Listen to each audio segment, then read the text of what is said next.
So drypoint is simply a direct intaglio process where you're not going to be using a ground, you're not going to be using acid, you're literally just making marks on the plate itself. And primarily to do that, you're going to be using etching needles. You can also use, like if you wanted to use a hammer and nail, you can get a stippling effect, which is really kind of nice. It would end up looking similar to this. And the plates that you have are going to be a little bit thicker, so they're going to be able to handle abuse like that. But yeah, you can use a hammer and nail, you can use a fork to scrape along, you can use a butter knife to either scrape along or rock, kind of similar to like a mezzotint rocker. But you would predominantly just use some sort of needle.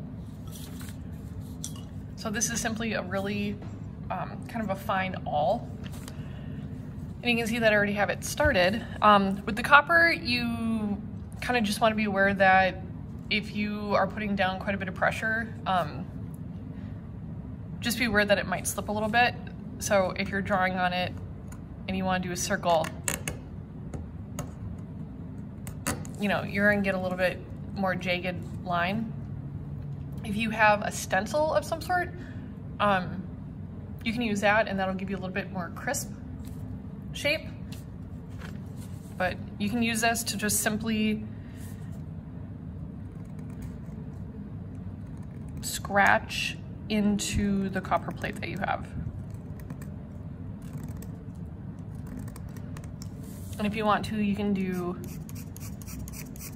hatching and cross hatching to get tone.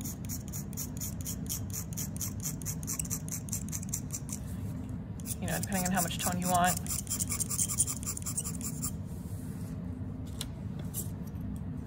You can use a straight edge if you want to have really kind of concise lines.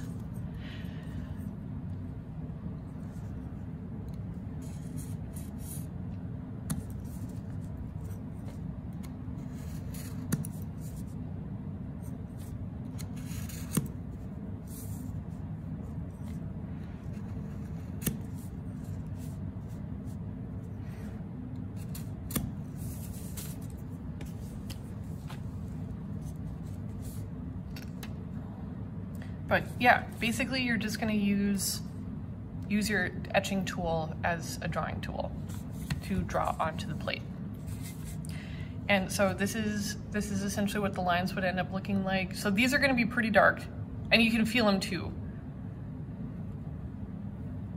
Like this one's pretty deep, those are gonna end up turning out really dark. These are a little bit lighter, so those are gonna be more fine. This one's pretty light, you can't really feel it, neither this one. This one you can kind of feel the texture on it. This one's gonna be a little bit darker simply because there's so many more lines in that area. But that's how you end up working with the copper. And then you also have a piece of plexiglass. So the plexiglass, I personally think is really kind of nice. It seems like you can have a little bit more control over what you're drawing. So this one was already started. You can see that I drew just some really simple geometric shapes, some crappy little circles. I don't know if you can see it very well, but in this area, that's basically what like the stippling would look like. So obviously you're not gonna take a hammer and nail to a piece of plastic. It's gonna end up cracking. So if you wanna have like a pointillism effect, you're just basically gonna go in and doodle little circles. And those will pick up ink. But yeah, same concept.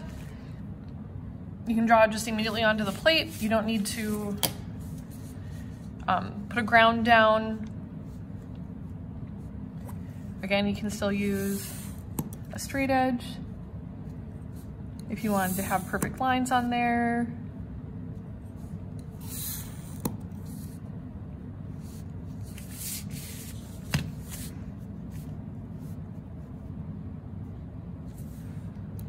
And like I said, I feel like you have a little bit more control drawing on the plexiglass than you do drawing on the copper. So like on the plexiglass, if you want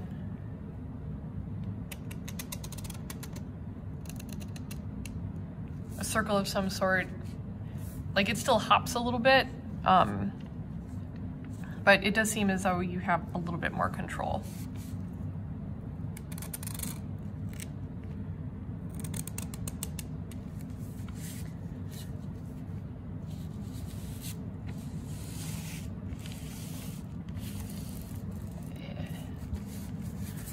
And it's always, in my opinion, easier to draw to you than away.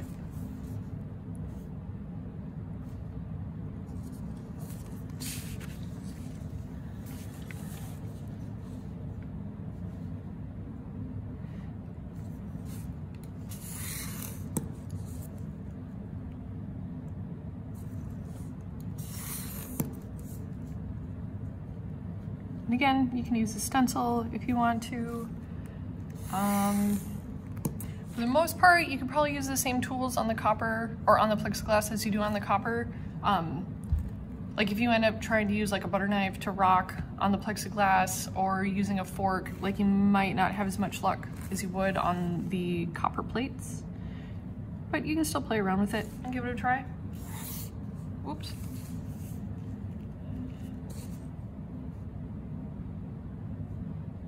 Just put that back on there. Ah, crap.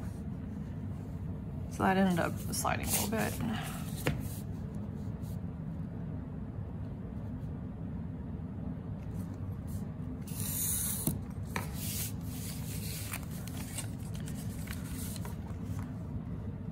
And you can definitely feel the lines on the plexiglass a little bit more than you can feel the lines on the copper, especially even if they're fine.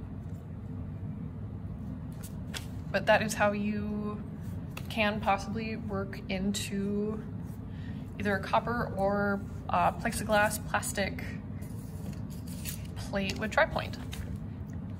I did also send out a video explaining how you can cut up the tops of like fruit containers and sand on the edges and then use those as plates as well. It's basically the same concept as using plexiglass or plastic plates. Also, don't forget your plate is going to have a protective covering on both sides. Obviously, you want to take at least one of those off before you start working into your plate. And that is how you can work with drypoint.